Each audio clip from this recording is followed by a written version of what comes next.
हरतालिका तीज का पूजन व्रत कुंवारी कन्या कर सकती है, शादी होने के बाद भी नारी कर सकती है। अंतिम अवस्था तक प्राण छूटे तब तक हरतालिका तीज का व्रत नहीं छोड़ना चाहिए। एक व्रत हमेशा याद रखो, एक एकादशी और एक हरतालिका। हाँ, इतना जरूर है, ज्यादा शरीर बेकार हो गया, बुढ़ापा आ गया, शरीर नहीं साथ दे रहा, तो कुछ फल खा लो, कुछ चाय दूध जूस आप लेकर कर लो। इतना भी नहीं बने, शरीर बहुत ही बेकार हो गया, तो आप एक समय फल का फलहार धारण कर लो, ठीक है। पर हरतालिका व्रत करने वाली माताएं भले उद्यापन कर दे तो उस व्रत को थोड़ा हल्का कर लो। उद्यापन करा मतलब तुमने व्रत को हल्का कर लिया, थोड़ा हल्का कर सकते।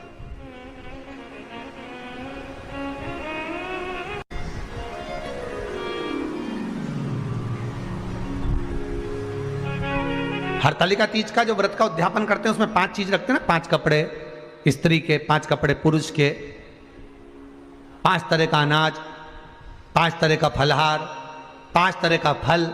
तो 5 तरह का जो फल रखाता है हरतालिका तीज के उद्यापन में, दुनिया के लोग उस 5 तरह के फल को केला गिन ले, पपीता गिन ले, मौसम्बी गिन ले और अनार गिन ले, संतरा गिन ले, सब कुछ गिन लेते हैं, पर उस 5 तरह के फल में धतूरे को नहीं गिनते। पर शिव कथा में वर्णन आता है, हरतालिका तीज के उद्यापन में लिखा हुआ है, सबसे पहले 5 फल अगर गिनना है तो उसमें पहले धतूरे को गिनो, क्योंकि शंकर को वो प्रिय होता है, शंकर उसको स्वीकार कर लेता है। और धतूरा शंकर भगवान को क्यों चढ़ाया जाता है उसका प्रसंग आपको पहले भी कहा, आज फिर कहते हैं। धतूरा जब हम भगवान शंकर को समर्पित करते हैं तो हमारा कोई कार्य अटक रहा होता है, जिस कार्य को बार बार एग्जाम में बैठे हो, बार बार परेशान हो रहा है, बार बार इंटरव्यू देने जा रहे हो, नहीं हो रहा, एक बार धतूरे को हृदय से, भगवान को प्रेम से, करुणा सागर मेरे शंकर को दिल से एक बार वो धतूरा भगवान से विनती कर कर उसको चढ़ाओ तो सही, भगवान तुम्हारा कार्य सफल कर देगा। पर दिल से चढ़ाना, हृदय। हरतालिका तीज की पूजन करने वाले को चाहिए कि बालू का, मिट्टी का शिवलिंग बनाना चाहिए।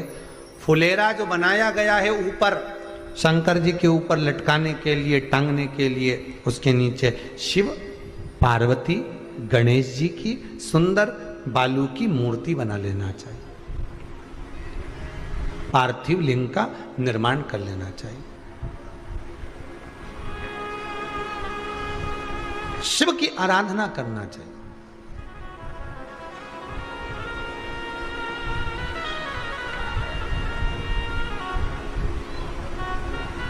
जो फल आपके पास में हो शंकर को समर्पित करना चाहिए, पूजन करना चाहिए, आराधना करो। सबसे पहली पूजन हरतालिका तीज की प्रदोष काल के अंतर्गत हो जाना चाहिए, शाम के समय पर। प्रयास करा करो प्रदोष काल के समय पर पहली पूजन हो जाए तो ज़्यादा अच्छा है। पर लोगों की आदत रहती है कि 8 बजे तक, 8:30 बजे तक, 9 बजे तक पहली पूजन करें, फिर दूसरी आराम से, फिर तीसरी, फिर आराम से, फिर चौथी। तो ऐसा सब अपने अपने हिसाब से। पर शास्त्र रीति कहती है कि प्रदोष का जो समय होता है, प्रदोष काल जो होता है, शाम का जो समय होता है, उस समय पर हरतालिका तीज की पहली पूजन हो, जिससे आपका स्मरण चित्त शंकर भगवान में उस घड़ी, उस पल, उस क्षण में आप शिव के हो जाएं और शंकर आपका हो जाए। हाँ, अगर किसी के आने में देरी हो, कोई आ नहीं पा रहा है, बहुत देरी हो रही हो, तो हरतालिका पूजन व्रत वर्णन करता है कि शिवलिंग का निर्माण, पार्वती जी की मूर्ति का निर्माण, गणेश जी का निर्माण और फुलेरा जो बनाया हुआ है, ये प्रदोष काल के पहले बनकर तैयार हो जाना चाहिए। प्रदोष काल के अंतर्गत फुलेरा नहीं बनना, फुलेरा पहले बन जाना चाहिए। और बहुत विशेष बात ध्यान रखिए हरतालिका तीज की, कि शंकर जी का जो आपने स्वरूप बनाया है, पाटे में, थाली में, चौकी पर, चौरंग पर जो स्वरूप बनाया है, वो पहले नहीं रखना है। पहले क्या बांधना है? फुलेरा। पहले फुलेरा बांधिए, उसके बाद उसके नीचे शंकर जी को रखिए। कई अब जो हरतालिका तीज का पूजन करते हैं तो उनके लिए हो गया, अब दूसरे के लिए भी सुन ले। जो नारी हरतालिका तीज का पूजन नहीं करती, व्रत नहीं करती, साधना नहीं करती, उसके लिए भी कहा गया कि आप अगर ये व्रत नहीं करते हो तो एक कार्य जरूर करना, कहीं पर फुलेरा बंधा हो, हरतालिका की पूजन हो रही हो, 5 मिनट 10 मिनट निकालकर अपने आसपास के किसी पौधे में से पत्तियां लेकर या पुष्प लेकर, 5 वृक्ष की पत्ती या 5 वृक्ष के पुष्प लेकर शंकर भगवान को जब पूजन हो रही हो, 5 मिनट माताएं जब पूजन कर रही हों, तब आप भी उस पुष्प को, उस पत्तियों को शंकर को समर्पित कर सकते हो। ये नहीं चढ़ा सकते तो 5 फल, फल नहीं चढ़ा सकते तो 5 कुछ भी पुष्प आदि का आप शिव को समर्पित करो। पर क्यों चढ़ाया जाता है, किस लिए चढ़ाना चाहिए? तो कहा कन्या स्त्री अगर मान लो हरतालिका का व्रत नहीं करती, पूजन नहीं करती, आराधना नहीं करती, तो वो कन्या, वो नारी, वो स्त्री, वो पुरुष कार्य तो बहुत करेगा, दुकान भी 4 चलाएगा, व्यापार भी बढ़ाएगा, पर संपदा को जोड़ नहीं पाएगा। 1 रुपए कमाएगा, 1.25 रुपए खर्च वाला काम चलेगा। हस्त नक्षत्र में जो तृतीया पड़ती है, हस्त नक्षत्र के अंतर्गत जो तृतीया का महत्व कहा गया है, वो संपदा को बढ़ाती है, मनोकामना को पूर्ण करती है। इस नक्षत्र के अंतर्गत जो तृतीया आती है वो मनोकामना को पूर्ण कर कर चली जाती है। इसलिए शिव की आराधना के लिए प्रथम मानी। हस्त नक्षत्र में किया गया दान, हस्त नक्षत्र के अंतर्गत तृतीया के दिन किया गया पुण्य, हस्त नक्षत्र में तृतीया के दिन किया गया श्रृंगार, हस्त नक्षत्र में तृतीया के दिन करा गया अपना सुंदर सिंदूरा, भगवान का आनंद, 5 तरह के वस्त्र, 5 तरह के स्त्री के वस्त्र, पुरुष के वस्त्र, 5 तरह का फल, 5 तरह का अनाज, ब्राह्मण को बुलाकर ब्राह्मणी के साथ आप या तो ब्राह्मण से उद्यापन करवाएं या फिर आप स्वयं भी करते हैं तो शिव को समर्पित करके ब्राह्मण और ब्राह्मणी को भोजन कराकर वो भाग प्रदान करें। यही हरतालिका तीज के उद्यापन का वर्णन आता है। सुंदर भाव से हरतालिका माता आप सभी की मनोकामना पूर्ण करे। हर हर महादेव। थोड़ा ध्यान लगाकर सुनना, हरतालिका तीज शिव महापुराण की कथा ही नहीं है। आप जो तीज करते हो, हरियाली करो चाहे सातुड़ी करो, उस तीज की महत्वता क्या है, इस हिंगोली की शिव महापुराण की कथा में अपने को समझना है कि उसकी मूल तत्वता, उसकी महत्वता है क्या, उसका महत्व क्या है।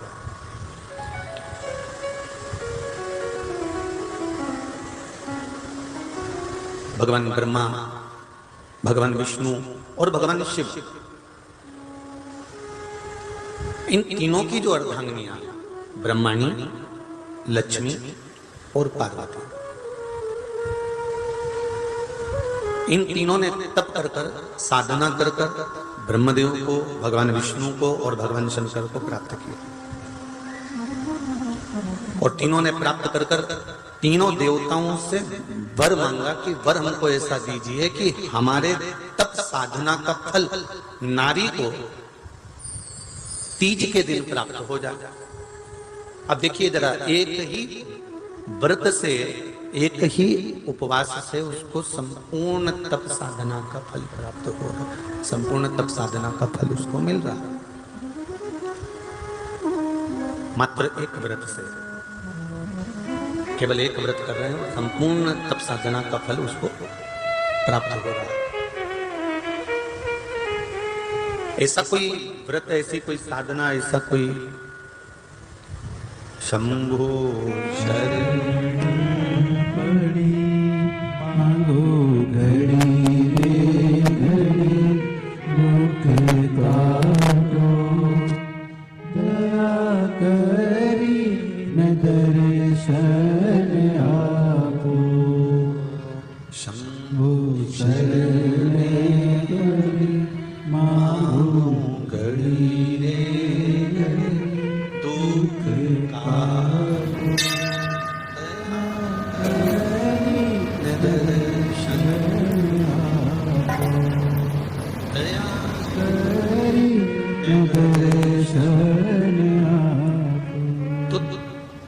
ब्रह्माणी ने ब्रह्मदेव से मांगा, लक्ष्मी जी ने भगवान विष्णु से मांगा, पार्वती जी ने भगवान शिव से मांगा कि ऐसा वर दे दीजिए जिस वर से एक ही व्रत करने से संपूर्ण फल की प्राप्ति हो जाए, संपूर्ण फल मिल जाए। ऐसा एक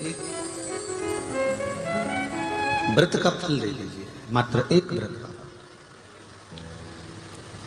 अब देखिए, हरियाली तीज करने वाली माताएं थोड़ा ध्यान से सुनना।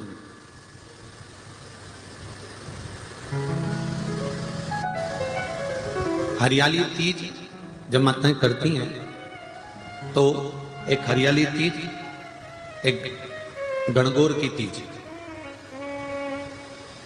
ये दो तीज के व्रत ऐसे होते हैं जिसमें जब माताएं करती हैं तो उस समय पर उमा,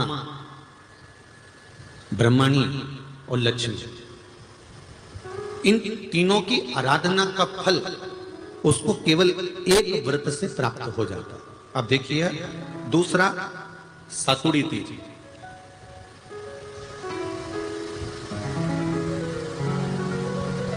इसमें उमा और महेश्वर, उमा और महेश, ब्रह्माणी और लक्ष्मी, इन चार के व्रत तप का फल एक साथ सातुड़ी तीज के दिन प्राप्त हो जाता है। अब एक आती है हरतालिका तीज। आप लोग करते हो हरतालिका? यहाँ लोग करते कि नहीं करते? करते हैं यहाँ पे हरतालिका? कौन कौन करता है? जरा हाथ उठाओ तो जरा। अरे सभी करते हो, रखो रखो, बहुत बढ़िया, बहुत अच्छी बात है। एक आती है हरतालिका तीज। इस तीज का व्रत माता पार्वती बेल वृक्ष के आनंद के साथ में फुलेरा बनाकर करती है, और जिसमें इस हरतालिका में माता पार्वती जी के जितने जन्म पहले हुए हैं, माता पार्वती का जन्म तो 52वें नंबर का, 52 नंबर पे माता पार्वती का जन्म है। इससे पहले तो माता के 51 जन्म पहले हो चुके, 51 जन्म माता पार्वती का पहले हो चुके। तो वो जितने जन्म माता पार्वती पूर्व में ले चुकी हैं, ब्रह्माणी जितनी बार ब्रह्मदेव के साथ में विराजमान हो चुकी हैं, इंद्राणी जितनी बार इंद्र के साथ विराजमान हो चुकी हैं, और लक्ष्मी चाहे वो राधा के रूप में हो, चाहे वो रुक्मणी के रूप में हो, चाहे वो सतभामा के रूप में हो, चाहे वो यमुना के रूप में हो, चाहे वो गंगा के रूप में हो, जितनी बार माता लक्ष्मी ने रूप धारण करे हैं वो सब रूप में, और माता पार्वती अपने सारे रूप में, ब्रह्माणी अपने सारे रूप में, लक्ष्मी अपने सारे रूप में इस हड़तालिका तीज के व्रत को करने के लिए आतुर रहती हैं। और इस व्रत को कर कर एक दिन में ही संपूर्ण विश्व का जितना तप है, साधना है, उपवास है, सबका फल एक साथ एकत्रित कर लेती हैं केवल एक व्रत में, हड़तालिका तीज।